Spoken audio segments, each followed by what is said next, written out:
So ಮರು ಜಾತಿ ಗಣತಿಗೆ ಸಂಬಂಧಪಟ್ಟ ಹಾಗೆ ಈಶ್ವರ್ ಖಂಡ್ರೆ ಅರಣ್ಯ ಸಚಿವರು ಪ್ರತಿಕ್ರಿಯೆಯನ್ನು ಕೊಟ್ಟಿದ್ದಾರೆ. 4-5 ಕ್ಯಾಬಿನೆಟ್ ಸಭೆಗಳಲ್ಲಿ ನಿರ್ಧಾರವನ್ನು ತೆಗೆದುಕೊಂಡಿದ್ದೀವಿ, ಗಂಭೀರ ಚರ್ಚೆಯ ಬಳಿಕ ಮರು ಸಮೀಕ್ಷೆಗೆ ನಿರ್ಧಾರ ಅಂತೇಳಿ ಬೆಂಗಳೂರಿನಲ್ಲಿ ಈಶ್ವರ್ ಖಂಡ್ರೆ ಅವರು ರಿಯಾಕ್ಟ್ ಅನ್ನು ಕೊಟ್ಟಿದ್ದಾರೆ. ಆಕ್ಚುಲಿ ಒಲಿಂಬ್ರಾ ವರ್ಗ ಏನಿದೆ ಅದರಲ್ಲಿ ಒಲಿಂಬ್ರಾ ಅಂತ ಹೇಳಿದ್ರೆ ಒಕ್ಕಲಿಗ, ಲಿಂಗಾಯತ, ಬ್ರಾಹ್ಮಣ ಅಂತೇಳಿ. ಆಕ್ಚುಲಿ ಈ ಜಾತಿ ಗಣತಿಯಲ್ಲಿ ಬ್ರಾಹ್ಮಣ ಸಮುದಾಯಕ್ಕೆ ಯಾವುದೇ ಆತಂಕ ಇಲ್ಲ. ಸೊ ಇದು ಒಲಿಂಬ್ರಾ ಸಮುದಾಯಕ್ಕೆ ಶಾಕ್ ಏನಲ್ಲ. ಲಿಂಗಾಯತ ಮತ್ತು ಒಕ್ಕಲಿಗ ಸಮುದಾಯಕ್ಕೆ ಒಲಿಂಬ್ರಾ ಸಮುದಾಯಕ್ಕೆ ಖುಷಿ.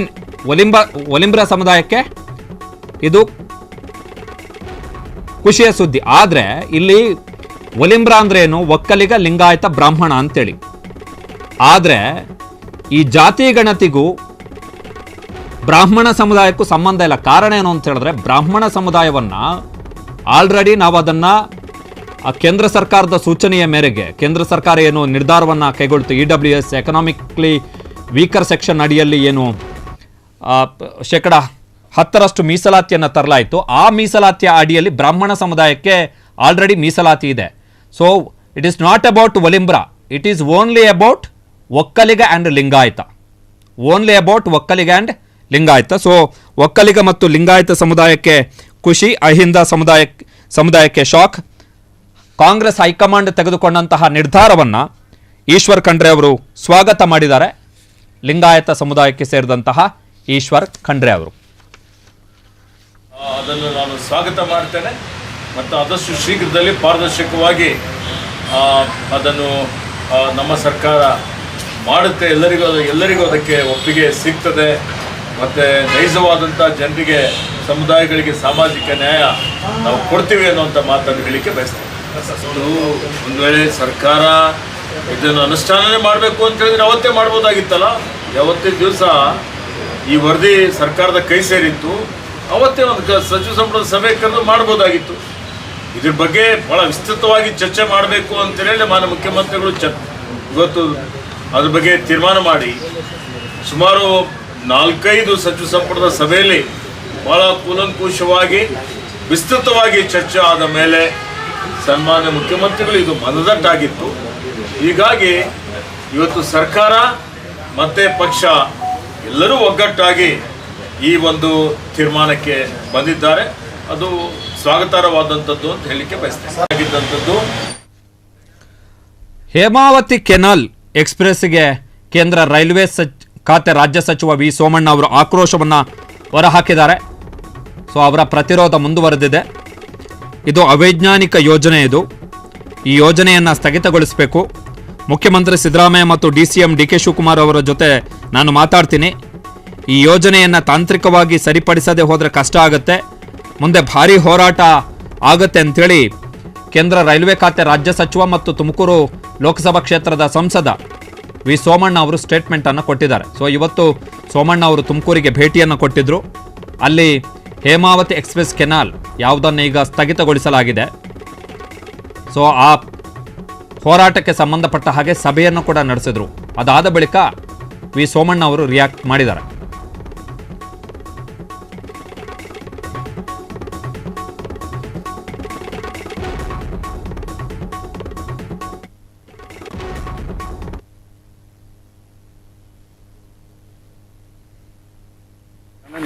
ಯಾವ ಇಲಾಖೆ ಒಳಗೂ ಇದು ಪರ್ಮಿಷನ್ ತಂದಿಲ್ಲ, ಹಂಗೆ ತೆಗೆದುಕೊಟ್ಟು ಮತ್ತು ಸಾಯಂಕಾಲ ದೊಡ್ಡ ಮನುಷ್ಯ ನಾನು ಏನೇ ಆಗಿರಲಿ, ಇನ್ನೂ ಇದರಿಂದ ಏನೇನಿದೆ ನನಗೆಲ್ಲವೂ ಗೊತ್ತಿದೆ. ದಯವಿಟ್ಟು ಅಲ್ಲಿವರೆಗೂ ಏನೋ ಇದು ಮಾಡக்கூಡದು, ಹೋಗೋಣ ಬನ್ನಿ ಪ್ರತಿಯೆಲ್ಲ ಒಟ್ಟಿಗೆ. ಅಷ್ಟಕ್ಕೆ ಇದ್ರ ಪ್ರಾಜೆಕ್ಟು 986 ಕೋಟಿ. ಇವ್ರು ಈಗಾಗಲೇ ಬಿಡುಗಡೆ ಮಾಡಿರೋದು 400 ಕೋಟಿ. ಇದು ಸಾಧಕ ಬಾಧಕ ಆಮೇಲೆ ಅಲ್ಲಿ ನೋಡಿ ನಾನು ಮಾತಾಡೋಣ. MD ಅವರು ಇದು technical adviser to honourable DCM. ಒಂದು ನಿಮಿಷ 8 ಕಿಲೋಮೀಟರ್ಗಳನ್ನು ಕೆಲಸವನ್ನು ಪ್ರಾರಂಭ ಮಾಡಿದ್ದಾರೆ. ಅದರೊಳಗೆ 450 ಮೀಟರ್ ಮಾತ್ರ ಪೈಪ್ ಹಾಕಿದ್ದಾರೆ. ಒಂದು ನಿಮಿಷ ವ್ಯವಸ್ಥೆ ಮಾಡಿದ್ದಾರೆ, ಆಗಿಲ್ಲ ಯಾವುದು ಆಗಿಲ್ಲ. ಎರಡೇ ಯಾವುದು ಅದು ಮಾಡಿ ಅದು ಬರ್ಕೋ ವ್ಯವಸ್ಥೆ ಮಾಡಿದ್ದಾರೆ.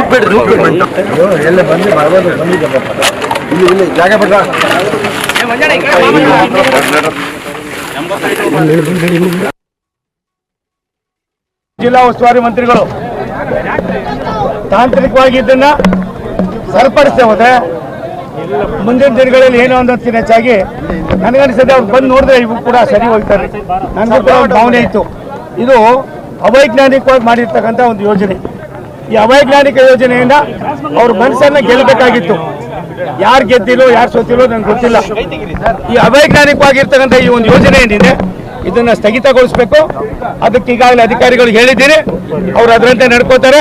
ಮುಖ್ಯಮಂತ್ರಿಗಳಿಗೆ ಮತ್ತು ಉಪಮುಖ್ಯಮಂತ್ರಿಗಳಿಗೆ ಮತ್ತೆ ನಾನು ದೂರವಾಣಿ ಮಾತಾಡ್ತೀನಿ, ನಾನೇ ಸ್ವತಃ ಹೋಗ್ತೀನಿ, ಪತ್ರನೂ ಬರೀತೀನಿ, ದಿನಾಂಕನೂ ನಿಗದಿ ಮಾಡ್ತೀನಿ. ಇದನ್ನ ವಿಸ್ತೃತವಾಗಿ ಚರ್ಚೆ ಮಾಡಿ ಇದಕ್ಕೊಂದು ಅಂಕಿತವನ್ನು ಆಡ್ತಕ್ಕಂಥ ಕೆಲಸವನ್ನು ಮಾಡ್ತೀವಿ. ಒಂದು ನಿಮಿಷ, ಕೆಲವು ತಾಂತ್ರಿಕವಾಗಿ ತಪ್ಪುಗಳಾಗಿದೆ. ಈ ತಾಂತ್ರಿಕವಾಗಿ ತಪ್ಪುಗಳಾಗಿರ್ತಕ್ಕಂಥದಕ್ಕೆ ಜನರಿಗೆ ಅವರು ಮನವರಿಕೆ ಮಾಡಬೇಕಾಗಿತ್ತು, ಅದು ಮಾಡಿಲ್ಲ. ತಾಂತ್ರಿಕವಾಗಿ ತಪ್ಪಾಗಿರೋದ್ರಿಂದಾನೆ ಅದನ್ನು ನಿಲ್ಲಿಸಿ ಅಂತ ನಾನು ಹೇಳಿ. ಸೊ ಹೇಮಾವತಿ ಎಕ್ಸ್ಪ್ರೆಸ್ ಕೆನಾಲಿಗೆ ಕಾಮಗಾರಿ ಸ್ಥಳಕ್ಕೆ ಇವತ್ತು ಸೋಮಣ್ಣ ಅವರು ಭೇಟಿಯನ್ನು ಕೊಟ್ಟಿದ್ದಾರೆ. ಭಾರಿ ಪ್ರತಿರೋಧದ ಬಳಿಕ ಈ ಯೋಜನೆಯನ್ನು ತಾತ್ಕಾಲಿಕವಾಗಿ ಸ್ಥಗಿತಗೊಳಿಸಲಾಗಿದೆ. ಬಟ್ ಈಗಾಗಲೇ ಉಪಮುಖ್ಯಮಂತ್ರಿಯೂ ಆಗಿರುವಂತಹ ಜಲಸಂಪನ್ಮೂಲ ಸಚಿವ DK ಶಿವಕುಮಾರ್ ಅವರು 40% ಯೋಜನೆಯ ಕಾಮಗಾರಿ ಏನಿದೆ ಅದು 40% ಮುಗಿದಿದೆ ಮತ್ತು ಈ ಹೋರಾಟಕ್ಕೆ ಅಥವಾ ಪ್ರತಿಭಟನೆಗೆಲ್ಲ ನಾವು ಜಗ್ಗಲ್ಲ ಎನ್ನುವಂತಹ ಸ್ಟೇಟ್ಮೆಂಟನ್ನು ಕೊಟ್ಟಾಗಿದೆ. ಜೊತೆಗೆ ಈ ಪ್ರತಿಭಟನೆಯನ್ನು ಮಾಡಿದಂತಹ ಸುಮಾರು 11 ಮಂದಿ, ಅದರಲ್ಲಿ 3 ಶಾಸಕರು ಒಳಗೊಂಡಂತೆ ಜೊತೆಗೆ ಸ್ವಾಮೀಜಿಗಳು ಒಳಗೊಂಡಂತೆ 11 ಮಂದಿಯ ವಿರುದ್ಧ FIR ದಾಖಲಾಗಿದೆ. 5 ಅರೆಸ್ಟ್ ಮಾಡಲಾಗಿದೆ ಪ್ರತಿಭಟನೆ ಮಾಡಿದಂಥವರನ್ನು. ಸೊ ರಾಜಕೀಯವಾಗಿ ಸಾಕಷ್ಟು ಫೈಟ್ ನಡೀತಾ ಇದೆ. ತುಮಕೂರಲ್ಲೂ ಕೂಡ ಕುಣಿಗಲ್ ಕ್ಷೇತ್ರದ ಶಾಸಕರು ಡಾಕ್ಟರ್ ರಂಗನಾಥ್ ಅವರು ಈ ಯೋಜನೆ ಬೇಕು ಅಂತ ಹೇಳಿದ್ದಾರೆ. ಗುಬ್ಬಿ ಶ್ರೀನಿವಾಸ್ ಅವರು ಕಾಂಗ್ರೆಸ್ ಶಾಸಕರು ಈ ಯೋಜನೆ ಬೇಡ, ಇದರಿಂದ ಅನ್ಯಾಯ ಆಗುತ್ತೆ ಅಂತ ಹೇಳಿದ್ದಾರೆ. ಇತ್ತ ಕುಣಿಗಲ್ನ BJP ಮುಖಂಡ ಕೃಷ್ಣಕುಮಾರ್ ಅವರು ಈ ಯೋಜನೆ ಬೇಕು ಅಂತ ಹೇಳಿದ್ದಾರೆ.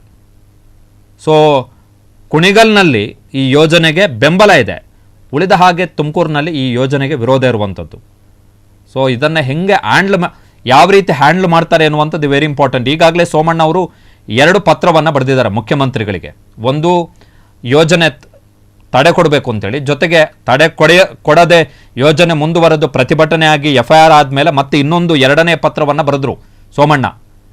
ಜಲಸಂಪನ್ಮೂಲ ಸಚಿವರಿಗೆ ಸೂಚನೆಯನ್ನು ಕೊಡಿ, ಒಂದು ಸಭೆ ಮಾಡಬೇಕು.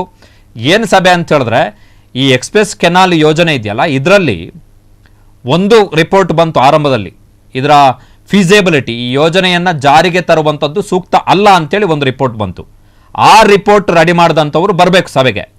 ಅದಾದ ಬಳಿಕ 2023ರಲ್ಲಿ ಸಿದ್ದರಾಮಯ್ಯನವರ ಸರ್ಕಾರ ಬಂದು DK ಶಿವಕುಮಾರ್ ಅವರು ಜಲಸಂಪನ್ಮೂಲ ಸಚಿವರಾದ ಬಳಿಕ ಜಯರಾಜ್ ಅವರ ನೇತೃತ್ವದಲ್ಲಿ ಇನ್ನೊಂದು ಕಮಿಟಿಯನ್ನು ರಚನೆ ಮಾಡ್ತಾರೆ. ಆ ಕಮಿಟಿ ಈ ಯೋಜನೆಯನ್ನು ಮಾಡಬಹುದು, ಇದರ ಫೀಸಿಬಿಲಿಟಿ ಇದೆ ಅಂತೇಳಿ ವರದಿಯನ್ನು ಕೊಡ್ತಾರೆ, ಈ ಯೋಜನೆಯ ಪರವಾಗಿ ವರದಿಯನ್ನು ಕೊಡ್ತಾರೆ. ಸೋಮಣ್ಣ ಅವರು ಏನು ಬೇಡಿಕೆ ಇಟ್ಟಿದ್ದಾರೆ ಅಂತ ಹೇಳಿದ್ರೆ, ಯೋಜನೆ ಬೇಡ ಅಂತೇಳಿ ಹೇಳಿದಂತಹ ತಾಂತ್ರಿಕ ತಂಡ ಮತ್ತು ಯೋಜನೆ ಸರಿ, ಇದನ್ನು ಜಾರಿಗೊಳಿಸಬಹುದು ಅಂತ ಹೇಳಿ ಹೇಳಿರುವಂತಹ ತಾಂತ್ರಿಕ ತಂಡ ಇಬ್ಬರನ್ನ ಸಭೆಗೆ ಕೂರಿಸಿ ಇಬ್ಬರ ಹತ್ರನೂ ಪ್ರಶ್ನೆಯನ್ನು ಕೇಳುವಂಥದ್ದು. ನೀವು ಯಾಕೆ ಬೇಡ ಅಂತ ಹೇಳಿದ್ರಿ, ನೀವು ಯಾಕೆ ಓಕೆ ಅಂತ ಹೇಳಿದ್ರಿ, ನೀವು ಕೊಟ್ಟ ಕಾರಣ ಏನು. ಸೊ ಅಲ್ಲಿಗೆ ಎಲ್ಲ ಜನಪ್ರತಿನಿಧಿಗಳು ಇರ್ತಾರೆ, ಶಾಸಕರು ಇರ್ತಾರೆ, ತುಮಕೂರು ಸಂಸದರು, ಬೆಂಗಳೂರು ಗ್ರಾಮಾಂತರ ಲೋಕಸಭಾ ಕ್ಷೇತ್ರ ಸಂಸದರು, ಯಾಕಂದರೆ ಕುಣಿಗಲ್ ಬೆಂಗಳೂರು ಗ್ರಾಮಾಂತರ ಲೋಕಸಭಾ ಕ್ಷೇತ್ರಕ್ಕೆ ಬರೋದ್ರಿಂದ ಆ ಕ್ಷೇತ್ರದ ಸಂಸದರು ಇರ್ತಾರೆ. ಸೊ ಆವಾಗ ಒಂದು ಕ್ಲಿಯರ್ ಪಿಕ್ಚರ್ ಸಿಗುತ್ತೆ ಇದರ ಹಿಂದಿನ ಉದ್ದೇಶಗಳೇನು ಅಂತ ಹೇಳಿ. ಕ್ಷಣ ಕ್ಷಣದ ಸುದ್ದಿಗಳಿಗಾಗಿ ಫ್ರೀಡಂ ಟಿವಿ ಸಬ್ಸ್ಕ್ರೈಬ್ ಮಾಡಿ, ಲೈಕ್ ಮಾಡಿ ಹಾಗೂ ಫಾಲೋ ಮಾಡಿ. ಹೊಸ ಸುದ್ದಿಗಳ ನೋಟಿಫಿಕೇಶನ್ಗಾಗಿ ಬೆಲ್ ಐಕಾನ್ ಮೇಲೆ ಕ್ಲಿಕ್ ಮಾಡಿ.